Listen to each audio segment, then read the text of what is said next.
In that split second when the world turns upside down, what do you imagine yourself doing?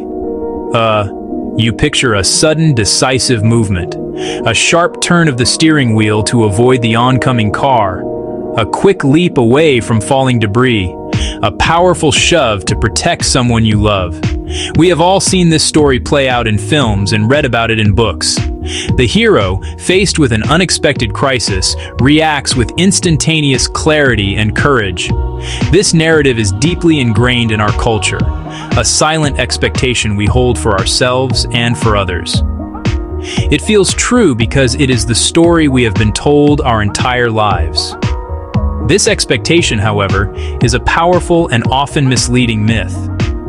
The idea that we will all rise to the occasion with heroic speed ignores a fundamental truth about human biology.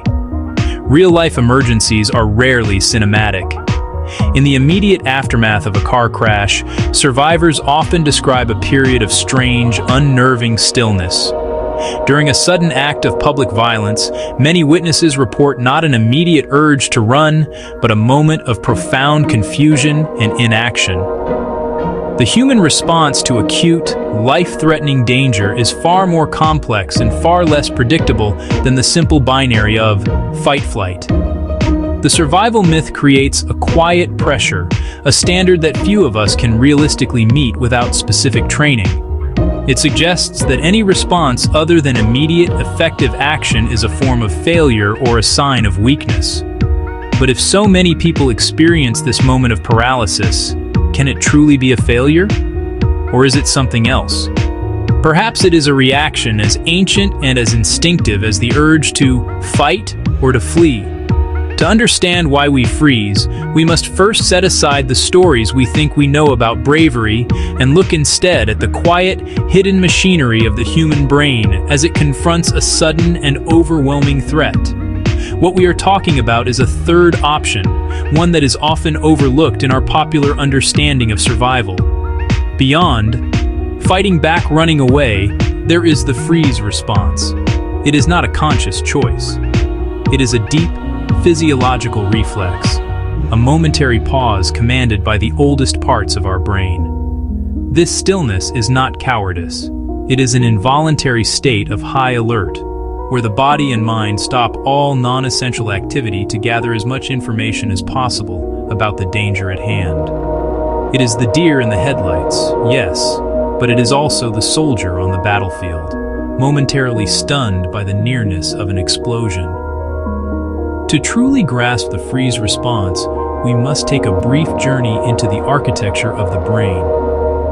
Deep within the temporal lobes lies a small, almond-shaped cluster of neurons called the amygdala. This is not the part of your brain that does complex math or appreciates poetry.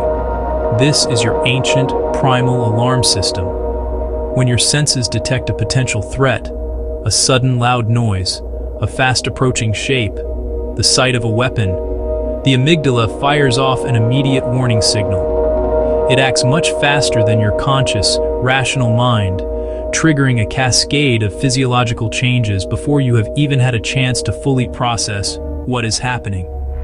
This signal from the amygdala floods your system with powerful hormones, most notably adrenaline, cortisol. Your heart begins to pound, pumping oxygen-rich blood to your major muscle groups. Your breathing quickens. Your pupils dilate to let in more light. Your senses go on high alert. This is the body preparing for a monumental effort, gearing up for either a fight for your life or a desperate sprint to safety. These are the well-known fight-or-flight responses, and they are incredibly effective when the threat is clear and a path of action is obvious. They are the body's way of preparing you to perform at your peak physical capacity. But what happens when the threat is ambiguous? What if the danger is so sudden and so overwhelming that your brain cannot immediately compute a clear course of action? This is where the freeze response comes into play. If you got value from this video, please give it a thumbs up and subscribe. It really helps the channel grow. Mud on the boots, map on the wall, tin can stove.